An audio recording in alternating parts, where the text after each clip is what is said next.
الحمدللہ رب العالمین والصلاۃ والسلام علی اشرف الانبیاء والمرسلین اما بعد۔ اللہ رب العزت نے جو ہم کو دین دیا وہ دین اسلام ہے، اور اس دین نے ہم کو ہماری عزتوں کا احترام سکھایا۔ اللہ رب العزت نے ہمیں وہ رشتے دیے جن کا احترام، جن کی عزت اور جن کی حرمت اللہ رب العزت نے واضح دو ٹوک انداز کے اندر اپنے قرآن کے اندر سورہ النساء آیت نمبر 23 کے اندر بیان فرمایا۔ حرمت علیکم امہاتکم و بناتکم و اخواتکم، حرام کی گئی تم پر تمہاری مائیں، تمہاری بیٹیاں اور تمہاری بہنیں،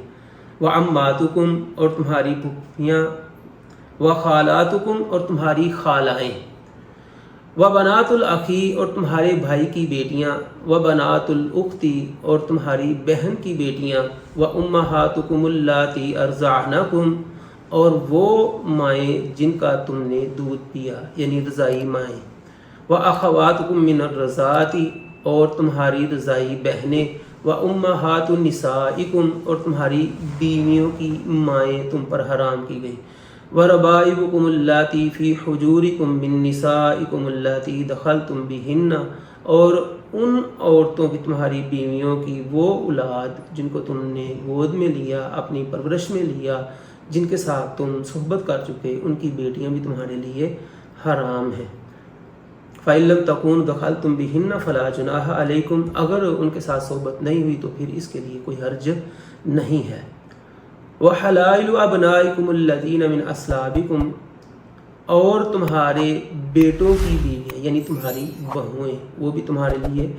حرام ہیں۔ وَأَن تَجْمَعُوا بَيْنَ الْأُخْتَيْنِ إِلَّا مَا قَدْ سَلَفَ اور دو بہنوں کا اکٹھے جمع کرنا یہ بھی حرام ہے اللہ کہ جو پہلے گزر چکا ہے۔ ان اللہ کان غفورا رحیما، بے شک اللہ رب العزت بہت زیادہ بخشنے والے اور بہت زیادہ رحم کرنے والے ہیں۔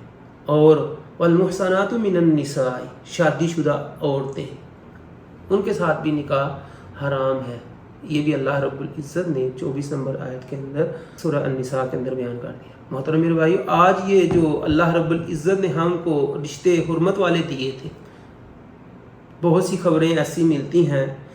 کہ جن سے یہ ہمیں پتہ چلتا ہے کہ ان رشتوں کے بھی تقدس کو پامال کیا جا رہا ہے۔ میڈیا کے اندر بے حیائی عام، اور اس طرح کی بے حیائی جب ان پاک رشتوں کے تقدس کو پامال کرتی ہیں تو میرے بھائیو پھر اللہ کے ہمارے اوپر عذاب ہی آئیں گے۔ تو ہمیں چاہیے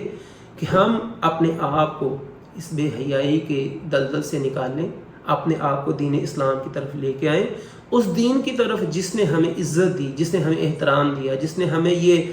احترام والے رشتے دیے، حرمت والے رشتے دیے، عزت والے رشتے دیے۔ اللہ رب العزت نے ہمیں خاندان دیا، اور یہ خاندان اسلام کے علاوہ آپ کو دنیا کے اندر کسی مذہب کے اندر نہیں ملے گا۔